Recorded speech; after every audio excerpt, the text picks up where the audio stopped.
avec. C'est notre moment. Dites oui aux actualités dans votre journal TV.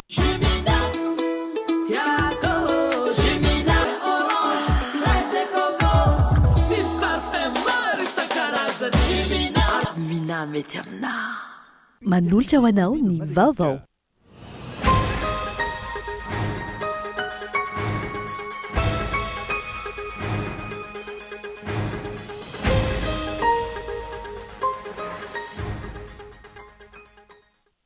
Sivy amby roapolo martsa fito amby efapolo sy sivanjato sy arivo, sivy amby roapolo martsa enina amby roapolo sy roa arivo, feno sivy amby fitopolo taona ny tolom-panafana. Nanamarika ny andro ny sivy amby roapolo martsa tsy nisy sakatsakana toy ny teo aloha ny vahoaka malagasy. Miantso ny tanora andray andraikitra ho an'ny firenena ny filohan'ny fanavaozana nandritra ny kabary ny tany Moramanga ao anatin'ny fanamarena ny fa sivy amby fitopolo taona ny tolom-panafana fito amby efapolo sy sivanjato sy arivo. Nanana ny toerany lehibe teo amin'ny fanabeazana ny zaza malagasy ny fitantarana ny angano fahiny, fifanakalozana amin'ny vatana eo amin'ny ankizy, ahafahana mampita ny avatra ny tanjona tamin'izany. Tezitra tamin'ny fitondrana israelianina ny governemanta italianina ka nampiantso ny ambasadoriny Israely manoloana ny fanakana nampitarika fivavahana nataon'ny polisy israelianina tao amin'ny tanymasina tao Jerusalema androany nandritra ny fankalazana ny alahady ny sampakazo na ny Messe des Rameaux. Ny antsipriandreo no arahantsika ao anatin'ny fahampalalam-baovao.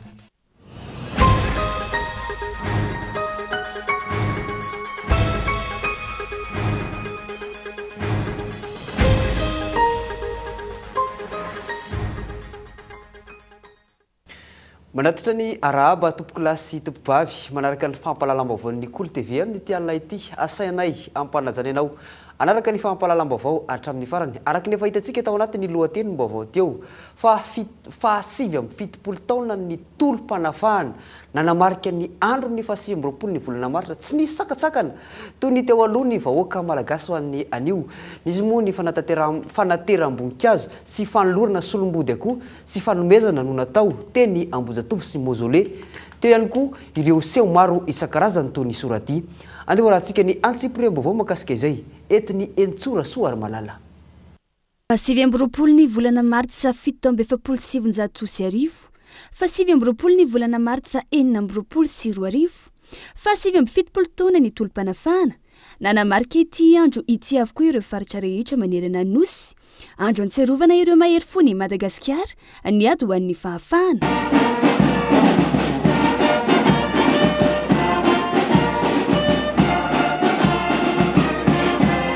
Fanateram-boninkazo teny Mozole no nanomboana izany, izay notatiray ny filohan'ny fanavaozana ny Repoblika ny Madagasikara sy Ramatoavadiny, notroniny ireo mpanolontsaina hafa sy ireo lehibe ny androm-panjakana, manamboninaitra sivily sy miaramila ary ireo mpikambana eo anivon'ny governemanta. Taorian'izay, nataony famelomana ny Afi-Tsimaty izay niarahany filohan'ny fanavaozana sy ny minisitry ny Voloalindahy.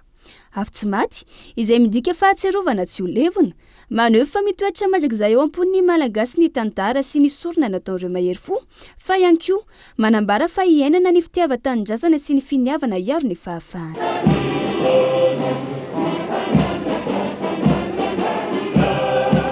Nisy ihany koa ny sorady mahakasiky ny fasivy amby roapolo ny volana martsa fito amby efapolo sy sivinjato sy arivo, izay no entin'ireo mpianatra avy amin'ny lycée moderne Ampefolo. Nozaraina telo izany, ireo zava-misy taloha ny tolona, nandritra ny tolona ary taoriana ny tolona.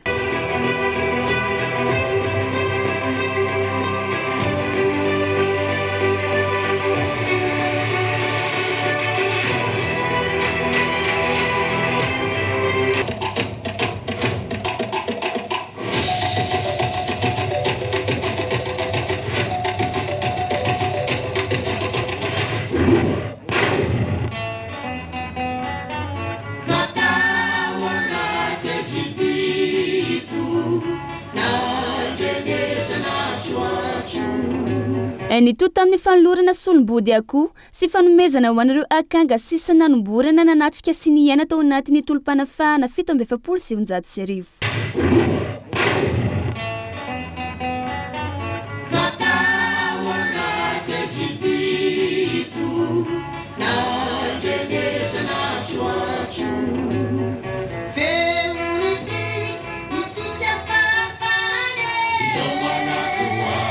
rehefa vita izany no toezana teny Ambohijatovy ny fanatanterahana sy fametrahana voninkazo ho an'ireo mahery fo ny Madagasikara izay notron'ireo mpiasam-panjakana Isatsokaja no tariny Premier Ministra lehibe ny governemanta.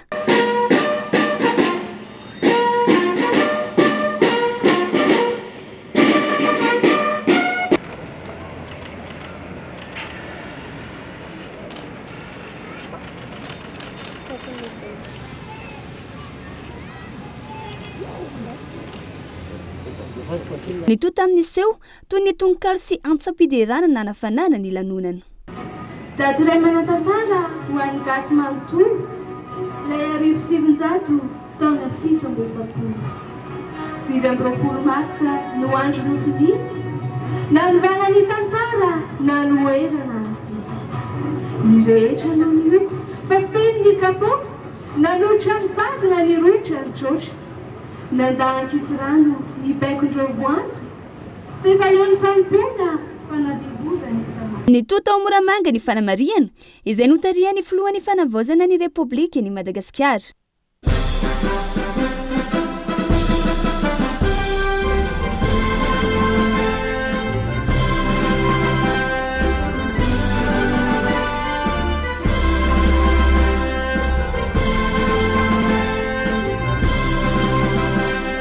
Fanavaozana ny fitiavan-tanindrazana io no loha hevitra no safidiana tamin'ity 7 taona ny fanamariana ity. Ifantoka betsaka ao anatin'izay fanamariana ny 7 ny volana marsa izay isika miantso ny tanora andray andraikitra ho an'ny firenena ny filohan'ny fanavaozana ny Repoblika ny Madagasikara nandritra ny kabary nataony tany Moramanga ao anatin'ny fanamariana ny 7 taona ny tolom-panafahana izao. Mila aseho amin'ny asa sy ny fietsika ny fitiavan-tanindrazana fa tsy atao atelomolotra fotsiny raha ny nambary andeha rahantsika ny antsipriam-baovao mahakasika izay entiny olona saina. Latsa-dranomaso ny filohan'ny fanavaozana ny Repoblika nandritra ny seho nataon'ireo tanora tetsy amin'ny fasan'ny mahery fo Mozole raha ny nambarany tany Moramanga androany nandritra ny fotoam-pahatsiarovana ny 7 taona ny tolom-panafahana. Dia izao ny zavatra teneniko io ranomaso latsaka io ny amanokana dia izao ny teneniko latsaka ny ranomaso satria ohatran'ny niainana ny zavatra niainana ny vahoaka malagasy tamin'izany ny tsindry azo lena ny fanjanahan-tany ny famoretana mahery vaika ny famonoana dia latsaka ny ranomaso satria maninona satria tsy tadiditsika amin'izao fotoana zao zany fijaliany vahoaka tamin'izany fotoana zany hitsakitsahantsika ny rano reny olona be reny razambentsika tamin'ireny fotoana reny amin'ny fitiava-kolikoly sy fitiava-karena sy fitiavana manindry azo lena vahoaka malagasy mitovy aminao io manontany tena ho antsika rehetra tompona andraikitra amin'ny fanjakana isaky ny mandray kolikoly ianao dia manontany tena hoe ny rano razambeko ity raisiko ity amin'ny fomba tsirariny tadidio koa fa tamin'ny 5 septambra 5 ny joro ny tanora nanohitra ny tsirariny teto Madagasikara tamin'izany satria lasa niverina nahatsiaro tena mbola voazanaka indray tsika tamin'ireny fotoana reny misy ny tanora raha ny tanora ny latsaka tamin'ireny fotoana reny mba hatadidiotsika fa aza mba faly fotsiny maka toerana maka fahefana maka voninahitra inona moa zao ny lazaina fa tsy mety amin'ilay fanavaozana no hidradradradrana fa tsy mety ilay fanavaozana satria ianao ve tsy nahazo toerana miezaka zay manavao miady amin'ny kolikoly fa ny an'ny sasany rehefa tsy mahazo toerana dia tsy lazainy fa tsy mety ilay zavatra. Miantso ny tanora hitsangana ny filohan'ny fanavaozana moany ity tanindrazana ity.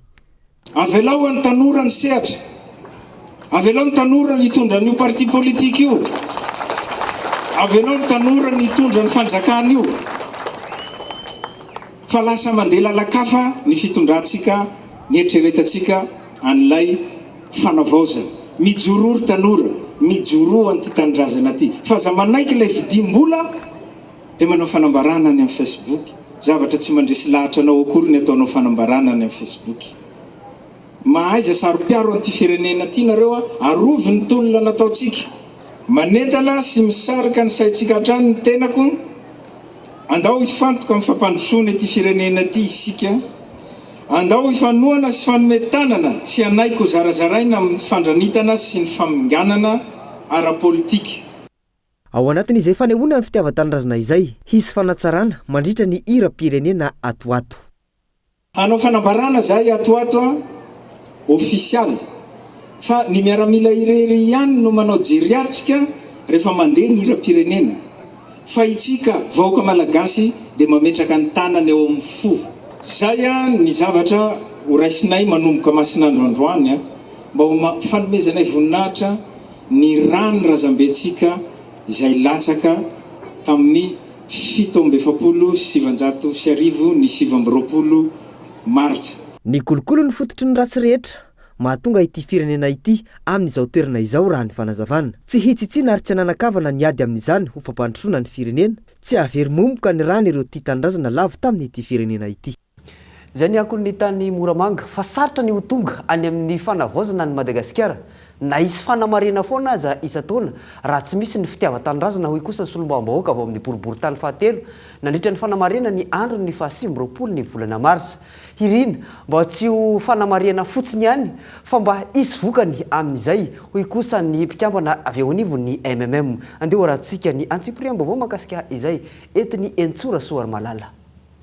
Sarotra ny ho tonga amin'ny fanavaozana ny Madagasikara raha tsy misy ny fitiavan-tanindrazana, na io eo amin'ny mpitondra na io amin'ny vahoaka hoentina, hoy ny solombavambahoaka ao amin'ny boriboritany fahatelo fa valo ny fitiavan-tanindrazana mira fitiavan-tena anton'izay tsy mampandroso ny Madagasikara na dia efa nisy foana ny fanamariana isa-taona. Fanavaozana hoe tafiditra mifandray amin'izay hoe nisy ny tolom-bahoaka teto mipetraka ankehitriny ny Repoblika ny fanavaozana dia arak'izay koa zany hoe amin'izao 770 taona ny fankalazana ny tolona nataon'ireo mahery fony firenenantsika tamin'ny 1770 dia mila tonga saina zany tsika voaka malagasy hoe misy an'izay fitiavan-tanindrazana izay zava-dehibe tokoa izay na ho an'ny mpitondra fanjakana na ho an'ny vahoaka dia mila manana izay fitiavan-tanindrazana ndray satria sarotra be no avy amin'izany hoe fanavaozana ny Madagasikara izay raha tsy misy an'izay fitiavan-tanindrazana vaovao izay ainga vao zany hoe tsika nefa io miainga amin'ny fampitokisany tsirairay. Irina mba tsy ho fanamariana fotsiny ihany no atao fa izy vokany eo amin'ny fampandrosoana sy fanavaozana ny firenena ireo raha latsaka hoy ny mpikambana eo anivony antoko malagasy miaramiangy. Mba tsy ho fankalazana ho fankalazana fotsiny izao andron'ny 29 mars zao fa mba hisy amin'izao andron'ny fanavaozana zao dia mba hisy asa manaraka n'izay fanavaozana izay tokoa ity fankalazantsika manjary matimaty foana ny rano ray aman-dreny mahery fotsiny. Tonga nametraka voninkazo ho fanamariana ity fotoana ity ihany koa ny fikambanana Momima notarian'ny filohany Monja Rondefo. Voahaja venitolona tsy voahaja venitolona tonkeny tantara tsy ajaitsika arakin'izay ny fomba ny trangany dia tsy maintsy ohatran'izao foana ny ainan'ny firenentsika ka atoraka zany ho an'ny an-tsain'ny pahalala fa dia anjaran'izay mandray azy zay tompona andraikitra tokony haino an'izany no tokony anitsy satria tsy za Monja Rondefo no olana eto amin'le fanasana fa le tantara-pirenena mihitsy zany ny MDRM zay nanakana n'le fihetseam-bahoaka no ankalazaina onanao ny fihetseam-bahoaka. Sa ny tonga nametraka voninkazo teny amin'ny tsangam-bato na Ambojatova ihany koa ireo tanora avy ao anivony GNZ ny taridalana ny taranaka malagasy mba hitolona amin'ny fanafahana ireo mahery fony firenena tamin'ny taona 1770 mbola nitoa tamin'ny hetsika fitakiana fanovana farany teo ary mbola hitohy. 70 taona ty arina isika zao mbola mahatsapa fa tsy afaka tanteraka ny malagasy, mbola tsy manana le tena fahafahana sy fahaleovantena izay niadivana tamin'izany fotoana izany. Ankehitriny zahay tanora dia mbola mijoro hatrany hiaro ny tolona izay nataon'ireo ray aman-dreny ary hanohy hatrany ny tolona izay efa natao an'ny tanindrazana ka hiezaka hatrany metraka izay tanjona izay hoe fanovana tanteraka no ilaina, fanovana ny rafitra izay nangeja malagasy nandritra izay 770 taona izay ary antso amin'ny fitondram-panjakana mba tena hitondra izay fanovana izay ary hanome sehatra malalaka ny tanora tena ahafahany miaro sy mitondra izay fanovana izay.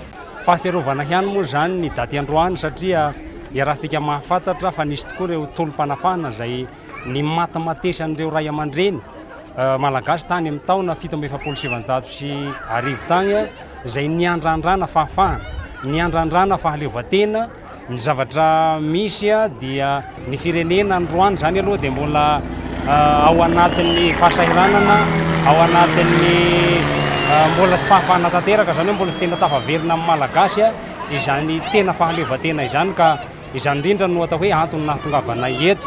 Tsy toy ny teo aloha nalalaka ry afaka ny famezivezy na noho ny fiainana andavanandro ny malagasy tsy nisy ny sakatsakana ary ny lamima ny fanamariana izay midika fa afaka manao zavatra mpahamendrehana ny vahoaka malagasy rehefa tsy tohitohina ary manam-porofo izany koa fa mitsinjo ny vahoaka ny mpitondra ho ireo nanatrika ny fotoana. Akon'izay fanamariana ny fankalazana ny fa 7 ny volana marsa izay hatrany tany amin'ny faritra teto Madagasikara tsy tokony ho raraka antany fa ho fanilo miampita ny fitiava-tanindrazana nasehon'ireo ray aman-dreny izay tia tanindrazana nanolotra ny ainy tamin'ny fa 7 ny volana marsa 770 tokony hoporofoina amin'ny asa tao amin'ny andavanandro izay fitiava-tanindrazana izay raha ny nivoatra nandritra ireo fanamariana androany tany amin'ny faritra maro manerana ny nosy. Andeha rahantsika ny antsipriam-baovao makasika izay entiny onona saina. Teto Nitsangambato fahatsiarovana ny mahery fo ny 7 marsa 770 Anjoma Tomasina no nanatanterahana ny fametraham-boninkazo fanehoana ny fitiava-tanindrazana.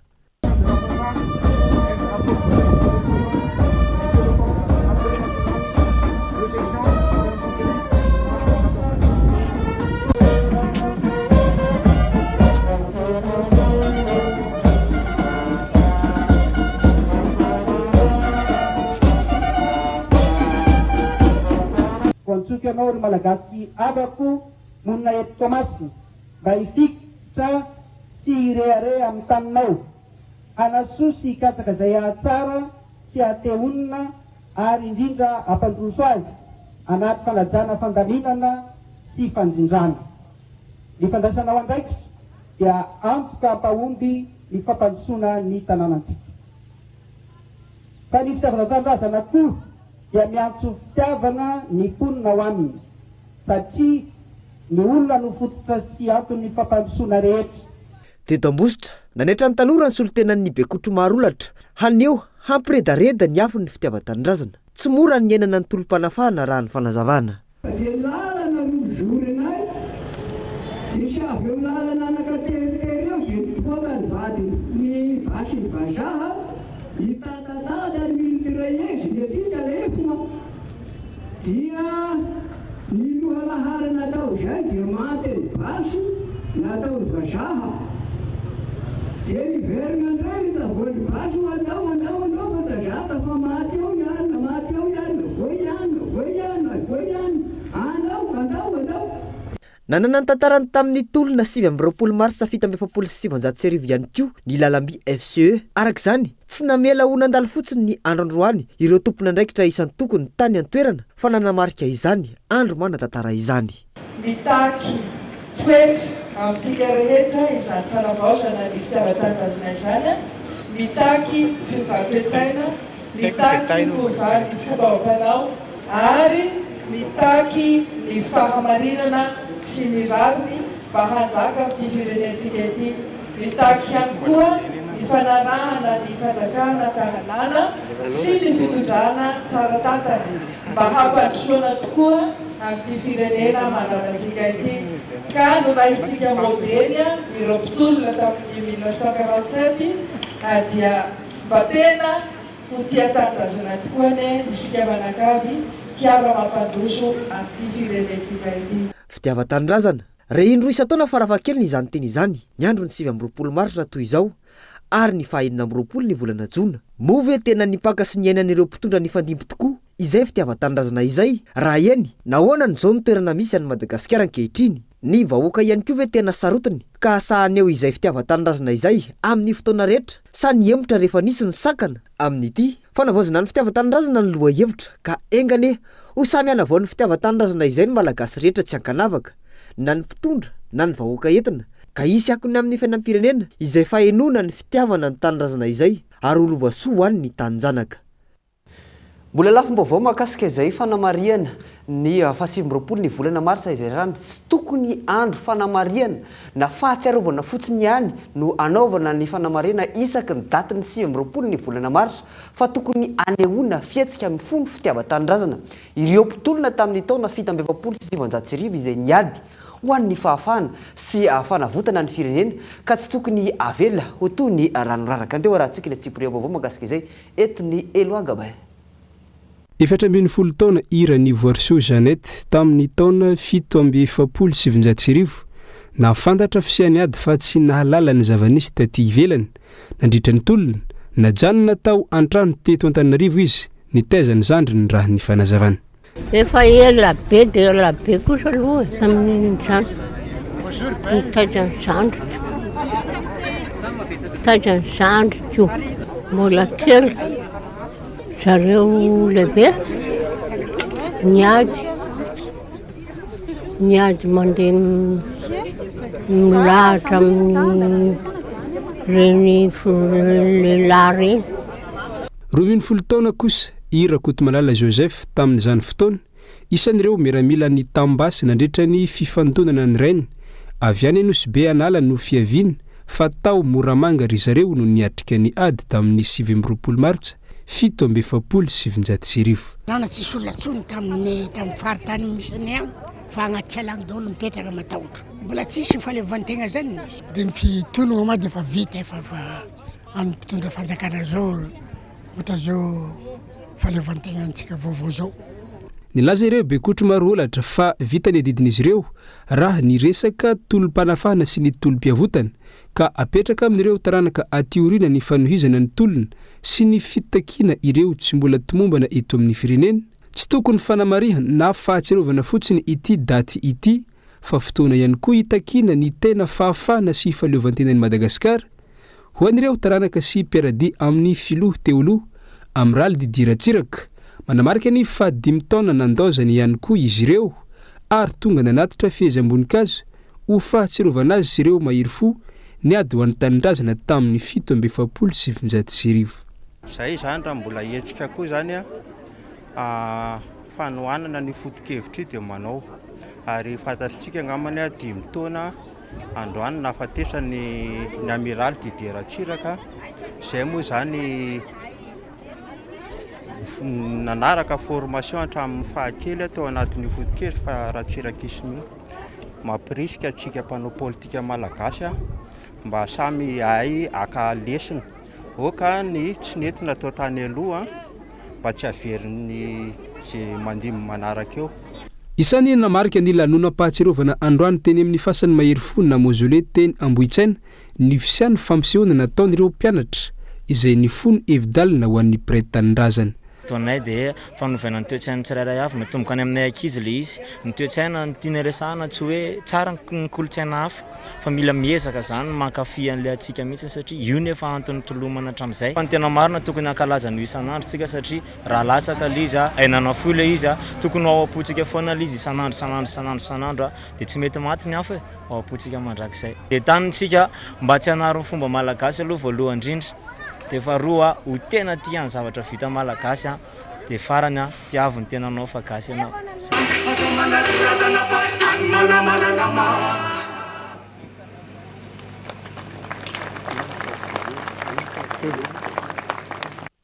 Ivadika lafim-baovao hafa amin'izay isika isan'ny sehatra voajanahary mamaritra ny toe-karena, ny rano, ny ala, ny arena kibon'ny tany ary ny tany antony izay ampidiran'ny fanjakana an'ireo otrikaina voajanahary ireo sy ny tontolo iainana ho ao anatin'ny fanapahan-kevitra ara-politika sy ara-bola eto amin'ny firenena. Hetsika izay iarahan'ny ministeran'ny tontolo iainana sy ny fampandrosoana ny vainjavy sy ny ministeran'ny toe-karena sy ny fitantanam-bola ary ny ministeran'ny fanajariana ny tany sy ny fananantany tanjona amin'izany ny mba ampitodiana ny fampiasam-bola any amin'ny tontolo iainana sy ny hametrahana ny tondrozotra mazava tsara sy mirindra ho an'ny fampandrosoana maharitra ary ihany koa hirosoana makany amin'ny toe-karena maitso sy manga mirindra. Andeha rahantsika ny fanampanazavana mahakasika izay.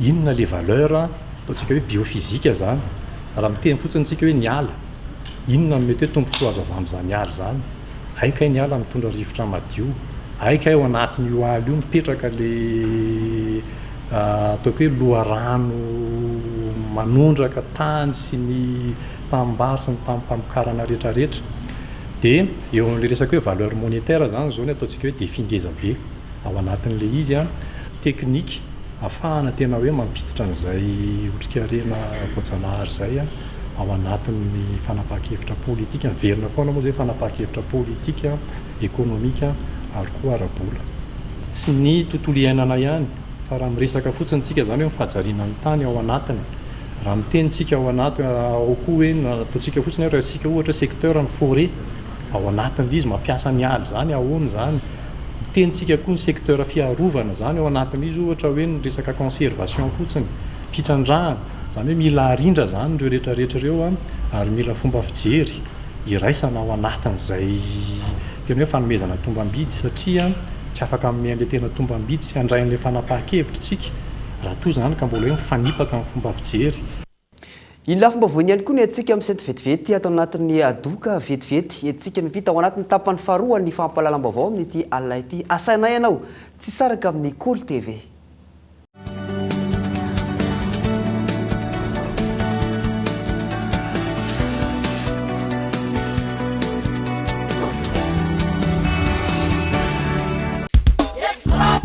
Efa full taona mahery zany isiny vovo-tsavony extra propre manatsara traniny kalitaoan'izy ary zany mahatonga anazy mbola mitana laharana voalohany raha mbola eto Madagasikara. Mora malio ty lamba lafa mampiasa extra propre tsy mandany fotoa ela tena afapo aloha zaho. Zaho aloha tena efa ela ny afapo e satria izy no vovo-tsavony mandaitra indrindra raha mbola eto Madagasikara. Menakala tegna tiavako extra propre izy managna hanitra maro be surtout parfum floral tiako e. Tianao fo ma chérie fa extra propre zao vovo-tsavony tegna ankafizin'ny malagasy jiaby. Extra propre rô tsara e. Afa ihany extra propre sady ny vidiny 300 ariary foana. Marina be mihitsy zany a.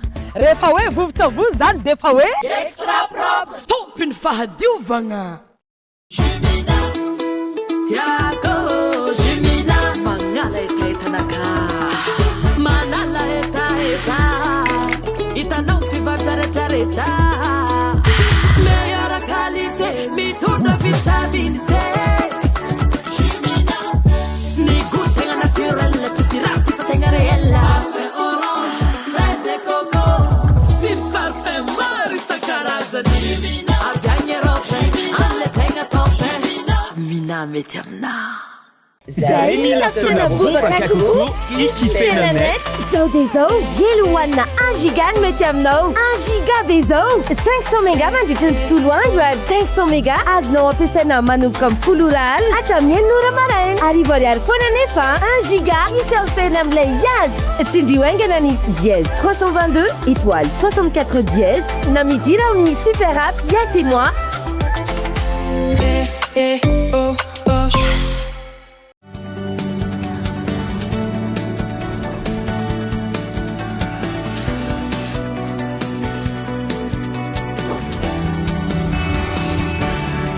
Mbola terina trano ny arahaba tompo kilasy tompo vavy tonga soa ato anatin'ny tapany faharoa ny fampahalalam-baovao amin'ity alina ity. Hanokafantsika izay tapany faharoa izay ny lafim-baovao mahakasika ny kolotsaina. Manana ny toerany lehibe teo amin'ny fanabeazana ny zaza malagasy ny fitantarana angano fahiny fifanakalozana mivantana eo amin'ny ankizy ahafahana mampita ny afatra no tanjona tamin'izany. Mamelo maso izany amin'ny alalan'ny famakiana ireo boky izay mirakitra ny tahirin-kevitra ao no anjara biriky entiny sampandra-rahaparitry ny kolotsaina ao boeny ho fameloma maso ny angano amin'izao vanim-potoana izao. Andeha rahantsika ny antsipriam-baovao mahakasika izay ary. Mihaino tsara daholo fa ao anatin'ny fitantarako ty misy anatra fa anontany za rehefa vita le izy hoe iza no tena mihaino tsara zay e. Endrim-panabeazana nahomby nataon'ny Ntaolo ahafahan'ny saina mifikitra amin'ny fitadidiavana sy ny fikarokarohana ny angano. Tsy tao anatin'ny asa soratra noho ny angano ny fandaharanteny sy ny hevitra voaka fa avy amin'ny lova-tsofina sy zavan-tranga re ka azo atao ohatra enti manitsy sy manarina ireo toetra sy ny famindra. Efa vitsy ny fianakaviana mbola mitantara ny angano amin'ny zanany sy ny zafiny amin'izao vanim-potoana iainantsika izao, indrindra fa ny ety an-tanan-dehibe izay no nanosika ny avy ao amin'ny sampandraharaha miandraikitry ny kolotsaina eto boeny, manatona ireo ivitoerana fandraisana ireo zazakamboty iandreketany komin'ny Mahajanga, mamaky ireo rakitsoratra ao anatin'ny boky mba hampamelo maso indray ny lanjam-panabeazana entiny angano ankoatra ny mahafialamboly azy natao hampitana hafatra. Zany foana efa amin'ny alina zany mbo tsy nahita edy e fa voahoana amin'ny alina matory dia na amin'ny alina be roba fony mananika kakazo na ambenandreo amin'izay voa iny matory ny planche raika zokony matanjaka be ty tanareo ny plonge izy ny plonge iny tsy haiko zay fomba nanaovandreo anazy tao ny vonondreo voay iny nanino azondreo ny finy voay. Ny tanjon'ny taolo amin'ny fitantarana angano dia hoentina hanabeazana an'ireo ankizy voalohany indrindra ho fanabeazana sy ho fananarana satria ny taolo taloha matetika dia tsy zatra manitsy ny ankizy amin'ny fomba mivantana fa amin'ny alalan'ny angano no hoentina ataon'ny taolo amin'ny fomba ankolaka zany ny tantarana no anitsinana an'ireo ankizy amin'ny alalan'ny fitantarana angano. Mifono afatra ny angano, mifono fananarana ary koa mifono fitaizana sy fanabeazana lehibe ho an'ireo ankizy. Anisany tsy niaina loatra ny fitantarana angano i Alfred fono fahazazany saingy mahatsapa ny fahasamihafany ny mazava-dehibe ny fitantarana angano raha oharina amin'ny endrim-pialamboly izay nahazo vahana tany amin'ny fahazazany. Fa efa tsy dia tratra loatra n'izay fitantarana zany zay fa efa nanomboka niala tsikelikely le fitantarana angano noho ny hoe fisian'ny télé. Io fitantarana angano io zany mba nazahoako sombosombony kely taminazy tamin'ny resaka délestage tamin'ny 2008-2007 isaka ny délestage isaka ny ariva nisy délestage lavabe zay classe de 3e zay tamin'izany. Dia amin'ireny zany mba nararotany ray aman-dreny tsy zavatra atao mbola tsy nisy Facebook zay tamin'izany dia teo no somary hoe misy fitantarana angano. Io zany tsy mitovy amin'ny anao mijery mivantana hoe film amin'ny télé série fa hafa mihitsiny zany hoe raha mitantara angano izy misy fananarana anatiny misy anatra anatiny dia liana kokoa zany ianao amin'ilay zavatra tantarainy moa ilay izy ray aman-dreny mitantara anazy dia lasa ohatrany hoe mi-imagine an-tsaina zany ianao zavatra nisy tamin'ny fiainan'ireo taloha no tantarainy aminao fa tsy zavatra hoe foroniny eny mety misy foronina foana fa ohatrany hoe film an-tsaina zany ilay izy ny tena maro. Tafiditra ao anatin'ny kolotsain'ny malagasy ny angano izay natao ho fialamboly nefa nanana ny tanjona lehibe ny ao ambadik'izay dia ny fanabeazana. Ny amin'ilay fandrosoan'ny teknôlôjia sy ny fivoaran'ny fiainana dia hatramin'ny ray aman-dreny ary dia tena manadiny tanteraka ny fisiany zany angano zany sy ny fampiarana zany fitantarana zany amin'ireo ankizy sy ireo zanaka. Dia izay indrindra no mahatonga anay ato amin'ny tranombokim-pirenena miezaka mampita ny angano amin'ny alalan'ny fitantarana zany mivantana satria ny ankizy matetika tsy dia liana loatra amin'ny famakiana boky intsony fa afaka kokoa raha hoe ny olon-dehibe mihitsy na izay tompona andraikitra no mitantara mivantana ny ilay angano amin'ireo ankizy. Dia izay no mahatonga anay manentana antsika ray aman-dreny hoe tokony miezaka atsika manao izay tratriny atsika mitady fotoana mamaky ny angano ho an'ireo zaza satria tena ilaina sy misy fiantraikany mihitsy amin'ny fitaizanany ankizy ny angano noho ny fijerevana ny dessin animé maro samihafa sy ny kilalao izay hita amin'ny solosaina sy ny tablety maro samihafa. Raha jerena ny andavanandro ny isam-pianakaviana ao anatin'ny vanim-potoana misy atsika izao tsy ampy ny fifanankalozana misy eo amin'ny ray aman-dreny sy ny zanaka ny fanokanana fotoana ahafahana amin'ny fampiresaka sy fanakalo ao anatin'ny endrim-pialamboly toy ny angano no isan'ny hampiverina ny fifamatorany rafim-pianakaviana sy ny fiarahamonina. Lafim-baovao mahakasika ny fanatanjahantena ilaina ny fahafehezana ny fiarovan-tena amin'izao fotoana izao manoloana tsy fandriam-pahalemana misy eto amintsika. Noho izany ny fampizaratra kefa sy fahaiza-manao ireo mpianatra sy mpampianatra mpikambana ao anatin'ny taranja Ayady Mivorona ao anatin'ny EMA na ny Edouard Martial Art Association eo ny fiarovan-tena misy koa ny fitaizana ara-tsaina sy amampietsika natao ahatonga ireo mpanao Ayady ho taratra eny anivon'ny fiarahamonina. Elo Agabaina mitondra ny antsipriam-baovao mahakasika izay. Tahaka ny fanao isan-taona niroso tamin'ny fizarana sy fanamafisana traikefa ireo mpianatra sy mpampianatra Ayady eo anivon'ny Edouard Martial Art Association. Ny stage zay natao tamin'ity taona ity moa zany dia ohatran'ny isan-taona stage de perfectionnement. Isan-taona mpampianatra mianatra mandray zavatra dia mandrato fianarana zany dia rehefa tonga fotoana ohatr'izao dia misy rassemblement annuel ataonay hifampizarana mpianatra rehetrarehetra plutôt jitokondo graiplin kokoa natao tamin'ity zany hoe pied-point dia manao resaka fomba fanazerana amin'ny tany dia isorina be dia be moa zany ny akademia tany Philippines izay andreketany Sifu Charles izay nameanay lalana ary ny tena nafinaritra tamin'ity taona ity zany dia ny certificat izay zaraina mpianatra dia certificat nalefany zareo avy any no zaraina. Afapo tamin'izany ireo mpikatroka raha ny fanazavana. Nafinaritra be aloha ilay izy nahitana teknika vaovao be dia be afaka hiarovan-tena indrindrandrindra ho an'ny vehivavy. Rehefa tafiditra anatin'ity domaine ity dia hainao foana no mifehan'iny. Lasa manjary tsy tia ady indray ary ianao. Avy eo no lasa mafimafy vatana tafiditra anatin'ity monde ity. Amin'ny maha-olombelona misy foana faterany izay aloha zavatra anankiray fa arakaraka ny habitude anao sy ny exercice ny pratiquenao ihany no maha efficace na tsy ny zavatra anankiray na omena zavatra tsara be ary ianao rehefa tsy mamerina rehefa tsy misy réflexe dia tovy amin'ny tsisy dikany ihany. Dikan'izay zany mila faharetana dia mila patience sy faharetana mitovy ihany fa mila exercice maromaro afahan'le réflexe mipetraka ao anatinao fa normal be hoe mety ho taitra ihany nge situation mety hitranga. Raha ny fanazavana hatrany beazina afe tena sy hitandrina tsy ampiasa hery tsy misy antony ireo mpanao aiady eo anivon'ny EIMA tsy misy atahorana arak'izany izy ireny eny anivon'ny fiarahamonina misy azy. Fa sary-piara amin'ny fikatsahana ny fivoahana amin'izao fantrana iainana ny vahoaka malagasy izao ireo tanora mandrafitra ny fikambanana FFM ao Mahajanga voalohany miantso ny fiaraha-miatan'ny rehetra izy ireo izay ampitovy ny tanjona dia ny fametrahana ho ambony ny fampandrosoana sy ny tombontsoa iombonana. Andeha hoarahantsika ny antsipriam-baovao etin'ny Christian Andria Miery mahakasika izay. Saro-piaro amin'ny tombontsoa mpampandrosoana tokony antefa amin'ny vahoaka malagasy ireto tanora mandrafitra ny fikambanan'ny fanilon'ny fanavaozana eto Mahajanga ireto izay naneho ny fahavononan'izy ireo hiara isalahy amin'ny fifanomezan-tanana hiaraka amin'ny rehetra hitondra ny anjara brikiny amin'ny lafin'ny fampandrosoana indrindra fa ho an'ny faritry boeny. Tsy mialonjafy ny fikambanana fa mandray ireo rehetra liam-panovana hiala amin'ireo fomba fitantanana tsy mahomby sy mampikirorosofahana ny fiainan'ny vahoaka malagasy hatr'izay.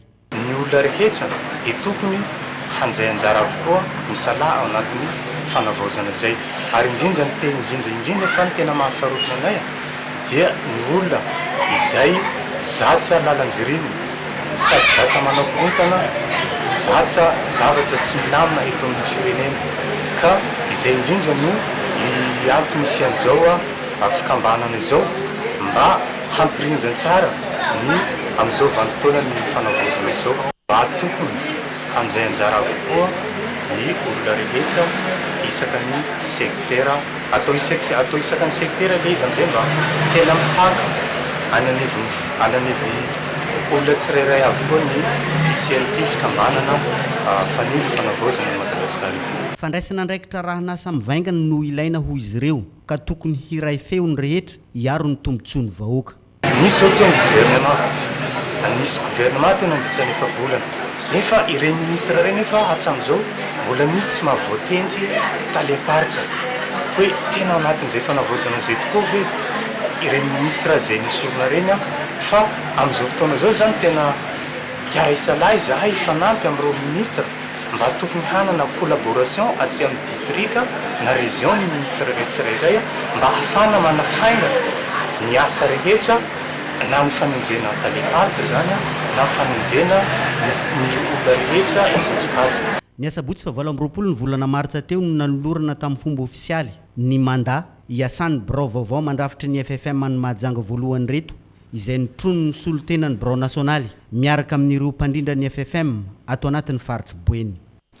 Lafomba mahakasika ny tontolon'ny asa ny piasa sy ny tontolon'ny fahasalamana mangataka ny fandraisana andraikitra avy amin'ny fanjakana sy ny avy ao anivon'ny inspection de travail ny avy ao anivon'ny fisiraisam-ben'ny syndicat ny piasa malagasy révolutionnaire fa misy ray amin'ireo toeram-pitsaboana mandray an'ireo piasa no manitsakitsaka ny didim-panjakana mahakasika ny fandaminana ny fitsaboana ny piasa maromaro avy amina orinasa samihafa no lasibatry ny fandroana tsy ara-drariny vokatry ny fisinina fomba fiasa tsy mazava eo amin'ilay orinasa sy ny mpitsabo eny amin'ireny toeram-pitsaboana fandraisana ireo piasa ireny hoy ny fanazavana. andeha ho rahantsika ny fanampanazavana hoetiny avy eo nivony sy fisemare makasika izay. Tsy tokony hoe anampy ny mpampiasa nareo zany hanamora ny fandroan'ny mpiasa anankiray amin'ny toeram-piasana. Zany zavatra zany zavatra tsy azo ekena zay moa zany efa nanantona ny tompona andraikitra an'io simia io fa ela be le décision. Fa makasika an'ilay dokotera na le mpitsabo amin'ny simia anankiray zany dia tsy mety hoentiny eny amin'ny ministère sy ny amin'ny ordre des médecins zany. Any angamba no autorité hitanay mahavaovany zay zavatra. Rehefa tsy andrainy andraikiny simia io zany dia tsy mety tonga ny raharaha. Ny aminay moa zany nampiasa ray raha tratran'io rehefa tsy aradrariny tsy manaraka ny lalàna dia tsy mety amin'ny fisemare zay. Fa ny anay zany ny tanjonanay dia arovanay aloha ny asan'le mpiasa. Rehefa voaronay ny asan'le mpiasa dia zay zay mitaky ny zona. Eto anefany le asa mihitsy ny very. Raha vao very asa zany tena mahasarotana fisemare zany hoe mpiasa very asa amin'ny zavatra tsy rariny tsy ara-dalàna. Lava-baovao mahakasika ny andro iraisam-pirenena ho an'ny rano sy mifandraika amin'ny zon'ny vehivavy. Ny vehivavy sy ny ankizy no sahirana voalohany amin'ny sihatry ny fidiovana sy ny fiainana andavanandro rehefa miseho ny olan'ny rano tahaka ny misy eto Madagasikara amin'izao fotoana izao. Raha ny zava-misy ny jerena mifandrina andalana amin'izay olan'ny rano eto Madagasikara izay mihitsy ny loha hevitra nentina nanamarihana ny andro iraisam-pirenena ho an'ny rano tamin'ny ity taona ity. Andeha rahantsika ny Antsiporiam-baovao mahakasika izay. Tsy mitovy ny fiatraikan'ny olan'ny rano amin'ny olona rehetra. Sahirana kokoa ny vehivavy sy ny ankizy mihoatra ny lehilahy eo anoloany ny tsy fahampiany rano sy ny fahadiovana. Mitombona tanteraka io eto Madagasikara na andrenivohitra na ambanivohitra. Mifananefy indrindra amin'ny olan'ny rano misy eto Antananarivo sy ny faritra atsimon'ny Madagasikara satria ny loha hevitra nentina nanamarihana ny andro iraisam-pirenena ho an'ny rano tamin'ity taona 2024 ity, rano sy ny fitovian-jo eo amin'ny lahy sy ny vavy.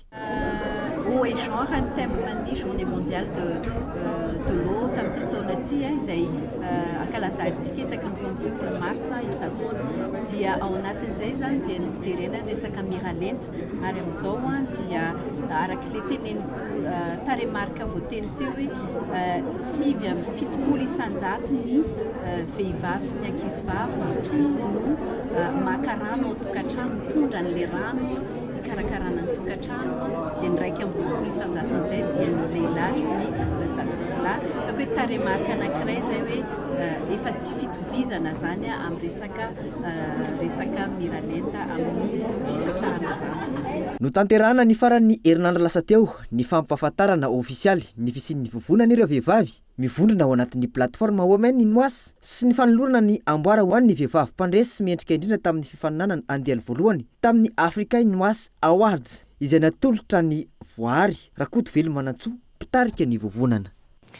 Fa iresaka ny akon'ilay firehetana teny amin'ny trano mpianatra teny anivon'ny université Antananarivo kosa isika raha ny vaovao izay voaray eto am-pelantanana amin'izao fotoana izao makasika ity aitrano nitranga teny Ankatso dia ity court-circuit no nahatonga ny firehetana raha ny fanazavana teo amin'ny bloc 51 Ankatso dia androany. Raha ny loharam-baovao mpianatra 530 moa no trabona raha izay fitaterana izay ka 70 ny vehivavy izay nafindra ao amin'ny bâtiment R+3 eny amin'ny trano mpianatra ary misy 20 kosa ny lehilahy nafindra ao amin'ny bâtiment R+3 vert. Nidina teny antoerana avy hatrany moa ny tompona ndraiky mpanjakana nitondra ny fanampiana ho an'ireo mpianatra izay trabona vokatry ny aitrano ireo. Fa maranantsika ny fampahalalam-baovao ny maresaka iraisam-pirenena amin'ity hariva ity tezitra tamin'ny fitondrana israeliana ny gouvernemanta italiana amin'izao fotoana izao ka nampiantso ny ambassador ny Israely manoloana ny tranga izay niseho tao amin'ny tanomasina tao Jerosalema androany nandritra ny fankalazana ny alady ny sapakazo na ny Mes de Ramo. Nosakanan'ny polisy israeliana tsy nahazo niditra ny tarika lamesa na fanompom-pivavahana tao amin'ny fiangonana izay manandanja eo amin'ny fiangonana kristianina ao Jerosalema mantsy ny patriarka latina ao Jerosalema sy ny mpitarika fivavahana niaraka taminy ao amin'ny fiangonana miorina eo amin'ny toerana namonoana ny Jesosy Kristy. Voalaza fa sambany tao anatin'ny taonjato maromaro no nisy izany fanakana na no tanterana izany.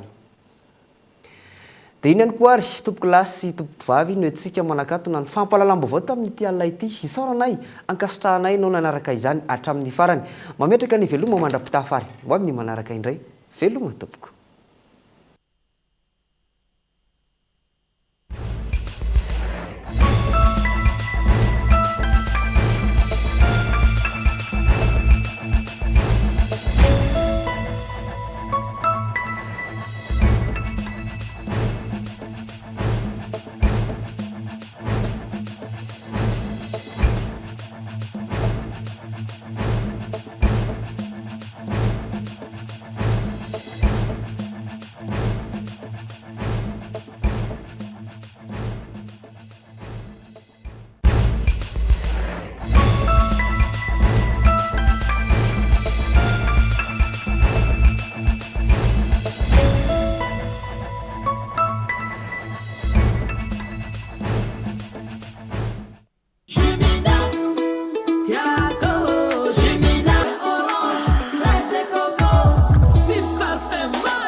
minamety amina.